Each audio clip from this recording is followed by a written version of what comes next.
السلام عليكم ورحمة الله وبركاته. حمدا ونصلي أما بعد. அளவற்ற அருளாளனும் நிகரற்ற அன்புடையனுமாகிய அல்லாஹ்வின் திருப்பெயரால் துவங்குகின்றேன். எனதருமை இஸ்லாமிய சொந்தங்களே, நாங்கள் போன கிளாஸில் முஹம்மது நபி ஸல்லல்லாஹு அலைஹி வஸல்லம் அவர்களின் மனைவிமார்கள் என்ற தலைப்பின் கீழே ஒரு கிளாஸை தொடங்கியிருந்தோம். அதனுடைய தொடர்பாக இன்றைக்கு அவர்களுடைய முதல் மனைவியரான ஹதீஜா பின்த் ஹுவைலித் ரலியல்லாஹு அன்ஹா அவர்களை பற்றி நாம் இன்றைக்கு பார்க்க இருக்கிறோம் இன்ஷா அல்லாஹு தஆலா. அல்லாஹ் சுப்ஹானஹு வ தஆலா குர்ஆனிலே சொல்லும் பொழுது இந்த முஹம்மது நபி ஸல்லல்லாஹு அலைஹி வஸல்லம் அவர்களின் மனைவியர்கள் அனைவருமே நமக்கு தாய்மார்கள் என்று கூறுகிறான். சூரா அஹ்ஸாப் ஆயத் நம்பர் 6, அந்நபிய்யு அவுலா பில் முஃமினீன மின் அன்ஃபுஸிஹிம் வ அஸ்வாஜுஹு உம்மஹாத்துஹும், மற்றும் உங்களில் மிகவும் சிறந்தவர்கள் முஹம்மது நபி ஸல்லல்லாஹு அலைஹி வஸல்லம் அவர்கள் மற்றும் அவர்களுடைய மனைவிமார்கள் உங்களுக்கு தாய்மார்கள் என்று அல்லாஹ் சுப்ஹானஹு வ தஆலா கூறுவதை நாம் இங்கே முக்கியமாக கவனிக்கலாம். முஹம்மது நபி ஸல்லல்லாஹு அலைஹி வஸல்லம் அவர்களுக்கு மொத்தம் 11 மனைவிகள். அதில் அவருடைய வாழ்க்கையிலேயே 2 மனைவிமார்கள் இறந்து விட்டார்கள். அதில் முதல் மனைவி ஹதீஜா பின்த் ஹுவைலித் ரலியல்லாஹு அன்ஹா அவர்கள் ஸைனப் பின்த் ஹுஸைமா அப்படின்னு சொல்லக்கூடிய இந்த இரு தாய்மார்களும் இரு மனைவிமார்களும் என்ன பண்ணுறாங்க, ரசூலுல்லாஹுடைய வாழ்க்கையிலே இறந்துடுறாங்க. மற்றும் மீதி இருக்கக்கூடிய 9 நபர்கள் யார் என்று சொன்னால் சௌதா பின்த் ஜமாஅ, ஆயிஷா பின்த் அபூபக்கர் சித்திக், ஹப்ஸா பின்த் உமர், அதுக்கு பின்னாடி உம்ம சல்மா, உம்ம ஹபீபா, ஜௌரியா, மைமூனா, சஃபியா, ஸைனப் பின்த் ஜஹஷ். மற்றும் அவர்களுடைய அடிமை என்று பார்த்தால் 2 அடிமைகளை பற்றி நமக்கு முக்கியமாக தெரிய வருகிறது. ரைஹானா அப்படின்னு சொல்லக்கூடிய ஒரு அடிமை மற்றும் மாரியா கிப்தியா அப்படின்னு சொல்லக்கூடிய 2வது ஒரு அடிமை. மற்றும் இதர அடிமைகள் இருந்தாலும் சரி, அவர்களை பற்றி பிரபலமாக இல்லை. நாம் முதல் மனைவியான ஹதீஜா பின்த் ஹுவைலித், இவர் ஹுவைலித்துடைய வம்சத்தை சார்ந்தவர்கள். இவருக்கு 3 கல்யாணங்கள் நடந்தன. என்னது, அவங்க ஃபர்ஸ்ட் கணவன் அபு ஹாலா, இவங்க இறந்த பின்னாடி அத்தீக் பின் ஆயிஸ் அப்படின்னு சொல்லக்கூடிய இன்னொரு நபருடன் இவங்க விவாகம் செஞ்சுக்கிட்டாங்க. அவங்களுடைய மரணத்திற்கு பிறகு 3வதாக முஹம்மது நபி ஸல்லல்லாஹு அலைஹி வஸல்லம் அவர்கள் என்ன பண்ணுறாங்க, இவங்களை கல்யாணம் பண்ணிக்கிறாங்க. இவங்களுடைய கேரக்டரை பற்றி, இவங்களுடைய சுத்தத்தை பற்றி அல்லாஹ் சுப்ஹானஹு வ தஆலா எத்தனையோ இடத்துல நம்மளுக்கு சுட்டி காட்டுறான். இவங்களை பற்றி நம்மளுக்கு தெரியணும் அப்படின்னு சொன்னால், அந்த மக்கா நகரத்திலேயே மிகவும் உயர்தரமான கோத்திரத்தை கொண்டு அந்த அளவுக்கு பேரும் புகழும் பணமும் மற்றும் எல்லா விஷயங்களிலும் உயர்தரமான ஒரு பெண்மணியாக மற்றும் தன்னுடைய கேரக்டரை உத்தமனாக வைத்துக்கொண்ட ஒரு பெண்மணி என்ற இவரை நாம் கூறலாம். இவங்க ஒரு வியாபாரம் பண்ணக்கூடிய ஒரு பெண்மணி. இவங்க எப்படி வியாபாரம் பண்ணுவாங்க அப்படின்னு சொன்னால், இவங்க தன்னுடைய பணத்தை இதர வியாபாரிகளுக்கு கொடுத்து அதன் மூலமாக பணத்தை ஈட்டுவார்கள். இப்படித்தான் முஹம்மது நபி ஸல்லல்லாஹு அலைஹி வஸல்லம் அவர்களும் அறிமுகமானார்கள். முஹம்மது நபி ஸல்லல்லாஹு அலைஹி வஸல்லம் அவர்களை பற்றி நாம் முந்தைய கிளாஸில், அதாவது ரசூலுல்லாஹுடைய வாழ்க்கை வரலாறு என்ற அந்த பகுதியில் நம்ம பார்த்துருப்போம். என்னண்டு, அவங்க முஹம்மது நபி ஸல்லல்லாஹு அலைஹி வஸல்லம் அவர்களுக்கு சில பொற்காசுகளை, அதாவது பணத்தை கொடுத்து அவர்களை வியாபாரத்துக்கு அனுப்பிவிடுவாங்க. அந்த இடத்துல அவங்களுடைய அடிமை மைசரா அப்படின்னு சொல்லக்கூடிய அவர்களை சில அற்புதங்களையும் அவர்களுடைய அமானிதத்தையும் அவர்களுடைய நற்பண்பர்களையும் சொல்லி ஹதீஜா ரலியல்லாஹு அன்ஹா அவர்கள் என்ன பண்ணுறாங்க, ஆர்வமூட்டுவாங்க. இவைகள் எல்லாத்தையும் கேட்டு என்ன பண்ணுறாங்க, அவங்க ரசூல் ஸல்லல்லாஹு அலைஹி வஸல்லம் அவர்களை மணமுடிப்பதற்கு முதலாக பெண் என்று விஷயத்தில் கூட பார்க்காமல் அவங்க என்ன பண்றாங்க, கல்யாணத்துக்குன்றதை அப்ரோச் பண்றாங்க. அதாவது என்னை கல்யாணம் செஞ்சுக்கோங்க அப்படின்னு சொல்லிட்டு ஹதீஜா ரலியல்லாஹு தஆலா அவர்கள் நேரடியாக கேட்பதை நாம் காணலாம். நம்ம பார்த்திருந்தோம்.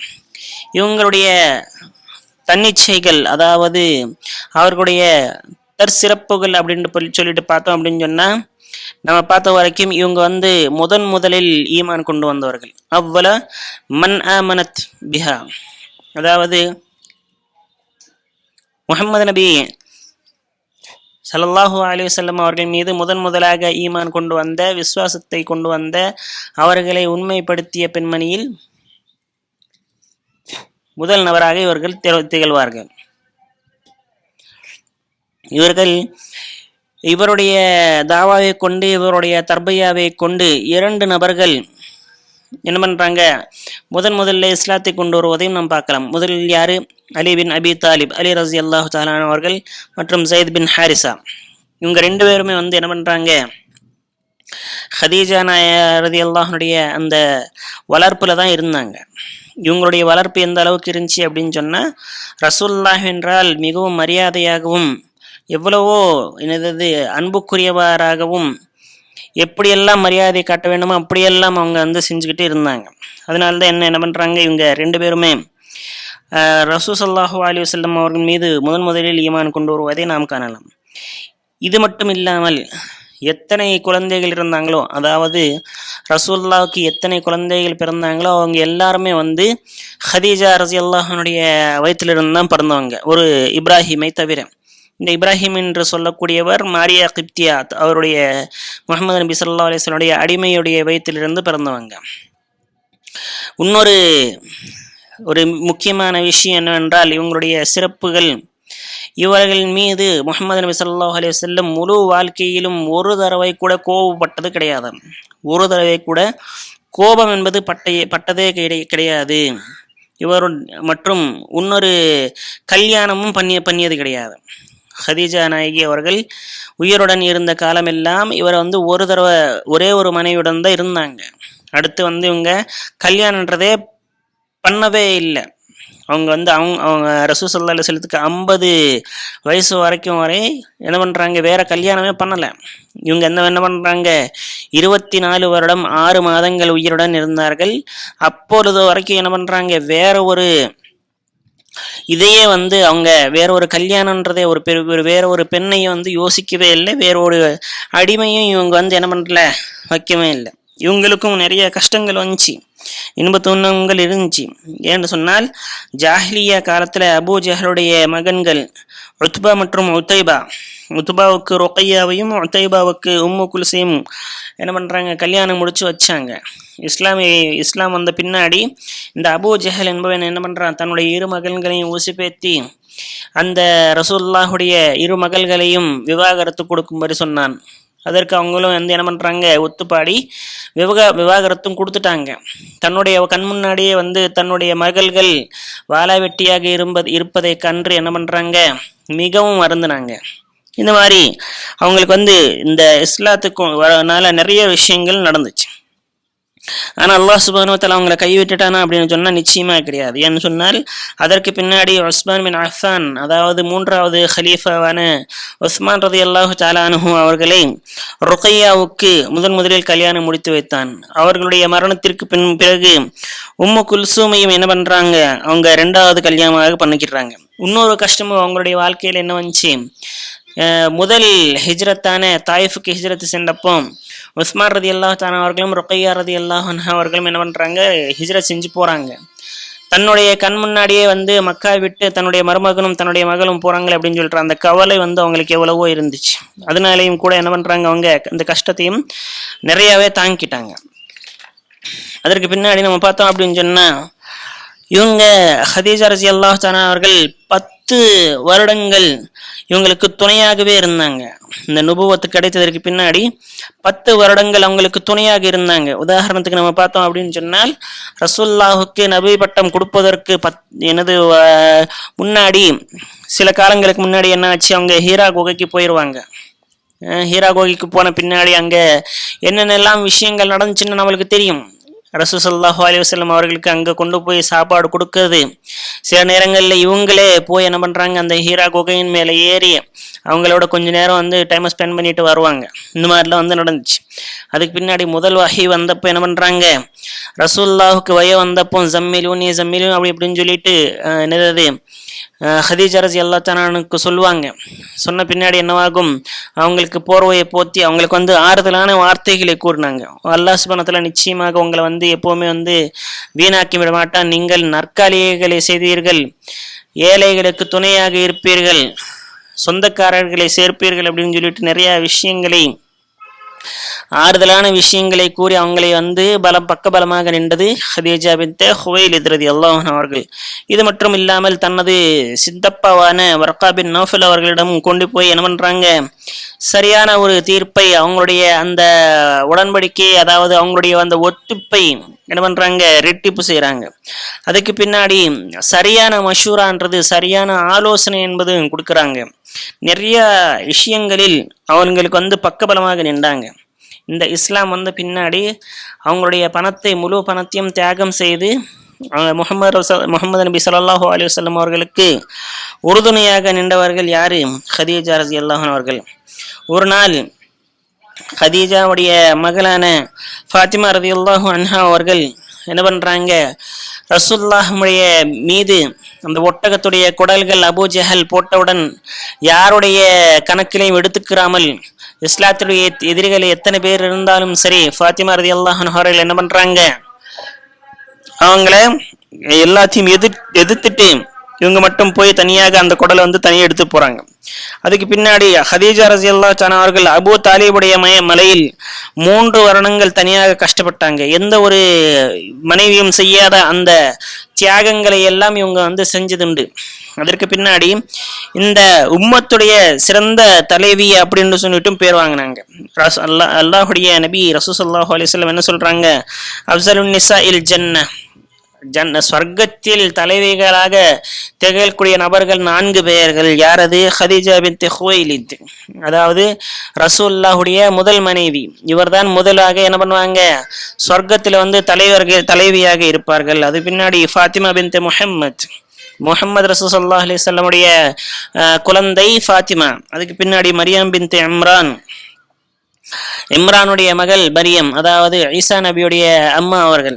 அதுக்கு பின்னாடி ஆசியா பின்த் மஸாஹிம், ஃபிரௌனுடைய மனைவி. இவரும் என்ன பண்ணுவாங்க, மிக உயர்தரமான சொர்க்கத்துக்கு தலைவியாக மாறுவார்கள். அதுக்கு பின்னாடி அல்லாஹ்வுடைய அந்த சலாமை பெற்றவர்கள். இவங்களுடைய சிறப்புகளில் ஹதீஜா ரலியல்லாஹு தன்னுடைய சிறப்புகளில் இன்னொரு சிறப்பு என்ன, இவர்கள் அல்லாஹுடைய சலாமையும் அல்லாஹுடைய பொருத்தத்தையும் பெற்றவர்கள். ஒரு நாள் ஜிப்ரைல் அமீன் அவர்கள் என்ன பண்றாங்க, ரசூல் ஸல்லல்லாஹு அலைஹி வஸல்லம் கிட்ட வர்றாங்க. வந்த பின்னாடி என்ன சொல்றாங்க, நெதவும் வஹி கொண்டு வந்துகிட்டு இருந்த அந்த மலக்கு, அந்த ஜிப்ரைல் என்ன பண்றாங்க, இன்னைக்கு உங்களுடைய ரப்புடைய சலாமை கொண்டு வந்திருக்காங்க. யாருக்காக வேண்டி, ஹதீஜா நாயகிக்காக வேண்டி அப்படின்னு சொல்லிட்டு அவங்க வந்து சொல்றாங்க. அதற்கு அந்த ஹதீஜா ரலியல்லாஹு தன்னுடைய அந்த பதிலை பாருங்க, அல்லாஹு சலாம், அதாவது அல்லாஹ்வே சலாமாக இருக்கிறான், அதாவது அல்லாஹ்வே சாந்தி கொடுக்கக்கூடியவனாக இருக்கிறான். அல்லாஹ்வின் மீது சலாம் என்று சொல்லியிருந்தால் அது தவறாக மாறி இருக்கும். ஆனால் இவர்கள் என்ன சொன்னாங்க, அல்லாஹு சலாம், அதாவது அல்லாஹ்வே சாந்தியை கொடுக்கக்கூடியவன் இருக்கிறான். வமின்ஹு சலாம், அவன் பக்கமே சாந்தி வர வேண்டும், அவனிலிருந்து என்ன பண்ணணும், சாந்தி என்பது வர வேண்டும். வஅலா ஜிப்ரீல் ஸலாம், மற்றும் ஜிப்ரீல் மீது சலாம் என்றது இறங்கட்டும் அப்படின்னு சொல்லிட்டு பதிலை சொல்றாங்க. அதுக்கு பின்னாடி இந்த ஒரு இடத்திலேயே அல்லாஹ் சுப்ஹானஹு வ தஆலா ஒரு சிறப்பையும் கூறுகிறான். பைத்துன் ஃபில் ஜன்னah, அவர்களுக்காக வேண்டி என்ன பண்றது, ஸ்வர்க்கத்திலே ஒரு மாளிகை அல்லாஹ் சுப்ஹானஹு வ தஆலா அன்பளிப்பாக கொடுக்கிறான் அப்படின்னு சொல்லிட்டு அல்லாஹ் சுப்ஹானஹு வ தஆலா என்ன பண்றான், அவங்களுக்கு சொல்றான். அதுக்கு பின்னாடி ஹிஜ்ரத்துடைய 3 மாதங்களுக்கு முன்பு இவர்களுடைய மரணம் என்பதும் ஏற்படுது. ஹிஜ்ரத்திற்கு 3 மாதங்களுக்கு முன்பாகவே இவங்க என்ன பண்றாங்க, மரணம் என்பது அடைகிறாங்க. இவங்களை பற்றி இன்னும் சொல்ல போனா நிறைய விஷயங்கள் சொல்லலாம். நாம் என்னவென்றால், ரசூல் ஸல்லல்லாஹு அலைஹி வஸல்லம் உதாரணமாக சொல்லும் போது, ஈமானுடைய விஷயத்தில், அதாவது அல்லாஹுக்கு பயப்படுகிற விஷயத்தில், அல்லாஹுக்கு சுக்ரு செய்கிற விஷயத்தில் பெண்கள் சில நபர்கள் தான் எனது முழுமை அடைந்தார்கள். அதில் ஹதீஜா ஒருவர். இந்த ஹதீஜாவும் மற்றும் ஃபாத்திமாவும் மற்றும் மரியம் மற்றும் ஆசியா இவர்கள் என்ன பண்றாங்க, ஈமானில் உயர்ந்தவர்கள் அப்படின்னு சொல்லிட்டு என்ன பண்றாங்க, இது பண்றாங்க. அதுக்கு பின்னாடி ரசூல் ஸல்லல்லாஹு அலைஹி வஸல்லம் அவர்கள் இவர்களை பற்றி எப்போதெல்லாம் யோசிப்பார்களோ அப்பொழுதெல்லாம் என்ன பண்ணுவாங்க, நல்லதையே சொல்லிக்கிட்டு இருப்பாங்க. ஒரு தடவை கூட கெட்டது என்பது சொல்லியதே கிடையாது. ஆயிஷா ரலியல்லாஹு அன்ஹா அவர்கள் சொல்றாங்க, அவர்களை பற்றி எப்படியெல்லாம் சொல்வார்கள் என்று சொன்னால் எனக்கே பொறாமையாக இருக்கும். நானும் ஒரு மனைவியாக இருக்கிறேன், ஆனாலும் சரி என்னை பற்றி எப்பவுமே இந்த அளவுக்கு சொல்லியது கிடையாது. அவங்கள பத்தி எந்த அளவுக்கு நல்லதாக சொல்லுவாங்க அப்படின்னு சொன்னால், அவங்க என்ன பண்றாங்க, அவங்களுடைய மரணத்திற்கு பின்பு கூட அவங்களுடைய ஹக்குகளை அவங்களுடைய உரிமைகளை அவங்களுக்கு கொடுக்குறாங்க. ஒரு தடவை என்னவாகும், ஹாலா பின்த் ஹுவைலித் அதாவது அவங்களுடைய தங்கச்சி வந்தாங்க. பின்னாடி அவங்கள பார்த்துட்டு உடனடியாக ஹதீஜா நாயகியுடைய அந்த பேச்சை எடுத்து அவங்களை புகழ்ந்துகிட்டு இருந்தாங்க. இன்னொரு தடவை ஒரு ஆடு என்பது அறுக்கப்பட்டது. அந்த ஆட்டுடைய இறைச்சியை ஒரு நபர்கிட்ட கொடுத்துட்டு வர சொல்லி, அதாவது ஒரு பெண்மணியம் கொடுத்துட்டு வர சொல்லி என்ன பண்றாங்க, இந்த பெண் என்னது ஹதீஜாவை விரும்புகிறாள், அவரும் இவரை விரும்புகிறார்கள் அப்படின்னு சொல்லிட்டு ஒரு பெருமைக்குரிய ஒரு வார்த்தைகளை கூறுகிறாங்க. மற்றும் என்ன பண்றாங்க, ஆயிஷா ரலியல்லாஹு அன்ஹா அவர்கள் ஒரு தடவை கோபம் நீங்க ஒரு கிழவை இந்த அளவுக்கு பாராட்டுறீங்க, அல்லாஹ் சுப்ஹானஹு வ தஆலா அவர்களை விட ஒரு உயர்தரமான அழகான பெண்ணை உங்களுக்கு தந்திருக்க அப்படின்னு சொன்னோடனே ரசூல் ஸல்லல்லாஹு அலைஹி வஸல்லமுக்கு உச்சகட்டமான கோபம் வந்துருச்சு. கோபம் வந்துட்டு என்ன பண்றாங்க, யா ஆயிஷாவே, இந்த முழு உலகமும் என்னை பொய்யர் என்று கூறிய பொழுது என்னுடைய மனைவி ஹதீஜா மட்டும்தான் என்ன பண்றாங்க, என்னை உண்மைப்படுத்தினார். எல்லோரும் என்னை தனிமரமாக விட்டு சென்ற பொழுது அவர் எனக்கு பக்கபலமாக நின்றார். என்னுடைய வாழ்நாள் முழுவதும் அவருடனே இருக்க சொன்னாலும் நான் இருந்து விடுவேன். அந்த அளவுக்கு அவங்க போதுமானதாக இருந்தாங்க. பாருங்களேன், அவங்களுடைய கல்யாணத்திற்கு அவங்களுடைய மரணத்திற்கு பிறகுதான் எத்தனை கல்யாணங்கள் செய்தாங்க. மிச்ச எல்லா கல்யாணங்களும் என்ன ஆகுது, அவர்களுடைய மரணத்திற்கு பிறகுதான் நடக்குது. இந்த விஷயங்கள் எல்லாம் பார்க்கும்போது ஹதீஜா ரலியல்லாஹு அன்ஹாவுடைய அந்த தாக்கம் என்பது முஹம்மது நபி ஸல்லல்லாஹு அலைஹி வஸல்லம் அவருடைய மனதில் எந்த அளவுக்கு ஆழமாக பதிந்தது என்று நம்மளுக்கு தெரிய வருது. இதுல நம்ம சில விஷயங்களை பார்க்கலாம். நம்ம ஒரு 10 விஷயங்களை மட்டும் நம்ம பார்த்துட்டு இந்த பயானை முடிச்சுக்கல இன்ஷா அல்லாஹ். முதல் விஷயம் என்ன, பெண்கள் ஆண்களுக்கு முதலில் தனது விருப்பத்தை தெரிவிக்கலாம். அதாவது கல்யாணத்திற்காக வேண்டி தனது விருப்பத்தை பெண்கள் முன் சென்று தெரிவிக்கலாம் என்று இந்த விஷயத்திலிருந்து, அதாவது ஹதீஜா ரலியல்லாஹு தன்னுடைய வாழ்க்கை வரலாறிலிருந்து நமக்கு தெரிய வருகிறது. இரண்டாவது ஒரு விஷயம், வயசு வித்தியாசம் என்பது இருக்கலாம். அதாவது வயசு வித்தியாசம் என்பது நம்மளுடைய இந்த சொசைட்டியில், நம்மளுடைய இந்த சுற்றுச்சூழலில் ஒரு மிகப்பெரிய விஷயமாக, மிகப்பெரிய ஒரு பாரமாக விவாகரத்து செய்யக்கூடிய அளவிற்கு போய்கொண்டிருக்கும் இந்த நிலைமையில் நமக்கு ஒரு மிகப்பெரிய பாடமாக வயசு வித்தியாசம் என்பது ஒரு கணக்கே கிடையாது என்ற ஒரு பாடத்தை இந்த ஒரு வரலாறு என்பது நமக்கு கற்றுக் கொடுக்கிறது. மற்றும் மூன்றாவது ஒரு விஷயம், பெண்கள் வியாபாரமும் பண்ணலாம். அவங்களுடைய சுற்றுச்சூழலை பார்த்து கொண்டு தன்னுடைய பரதாவையும் சரி செய்து கொண்டு அல்லாஹுக்கு அஞ்சி கொண்டு என்ன பண்ண வேண்டும், அவர்கள் வியாபாரம் என்பது பண்ணலாம் அப்படின்னு சொல்லிட்டு நம்மளுக்கு தெரியுது. மற்றும் மனைவியுடைய அந்த இஹ்சான்கள், மனைவியுடைய நன்மைகளை நாம் நினைத்து பார்க்க வேண்டும். இந்த ஒரு வரலாற்றிலிருந்து, இந்த ஒரு சம்பவத்திலிருந்து நமக்கு தெரிய வருவது என்ன, மனைவியருடைய அந்த இஹ்சான்களை, மனைவியருடைய அந்த நற்செயல்களை நாம் எப்பொழுதுமே நினைத்து பார்க்க வேண்டும். ஆனால் நாம என்ன பண்ணுவோம், நம்மளுடைய மனைவி இன்று உசுரோடு இருந்தாலே சரி அவங்களை ஒழுங்கா பார்க்க மாட்டோம். ஆனால் ரசூல் ஸல்லல்லாஹு அலைஹி வஸல்லம் இறந்து போனாலும் சரி அவங்களுடைய ஹக்குகளை, அவங்களுடைய உரிமைகளை அவங்களுக்கு கொடுக்குறாங்க. ரசூல் ஸல்லல்லாஹு அலைஹி வஸல்லம் சொல்றாங்க, ஹைருக்கும் ஹைருன் லி அஹ்லிஹி வ அன ஹைருன் லி அஹ்லி. அதாவது உங்களில் சிறந்தவர்கள் உங்களுடைய குடும்பத்தில் சிறந்தவர்களே, நான் உங்களில் எனது குடும்பத்திற்கு சிறந்தவன். மற்றும் எல்லா நற்செய்திகளையும், அதாவது நல்ல மக்களுக்கும் கஷ்டங்கள் என்பது வரலாம், கஷ்டங்கள் வருவது சோதனைக்கும் இருக்கலாம் அப்படின்னு சொல்லிட்டு இந்த ஒரு விஷயத்திலிருந்து நம்மளுக்கு தெரியுது. மற்றும் இன்னொரு விஷயம், நன்மையான காரியங்களில் விரைந்து செல்ல வேண்டும். அதாவது பணம் செலவு செய்வதாக இருந்தாலும் சரி, நம்மளுடைய உழைப்பாக இருந்தாலும் சரி, என்னவாக இருந்தாலும் சரி, என்ன பண்ண வேண்டும்? நன்மையான காரியங்களில் முன்னாடி சென்று முதன் வரிசையில் என்று நாம் என்ன பண்ண வேண்டும்? இது பண்ண வேண்டும். ரசூல் ஸல்லல்லாஹு அலைஹி வஸல்லம் அவர்கள் இந்த விஷயங்கள் எல்லாத்தையும் பார்த்தோம் அப்படின்னு சொன்னா, ரசூல் ஸல்லல்லாஹு அலைஹி வஸல்லம் அவர்கள் ஆசைக்காக வேண்டி கல்யாணம் பண்ணவில்லை.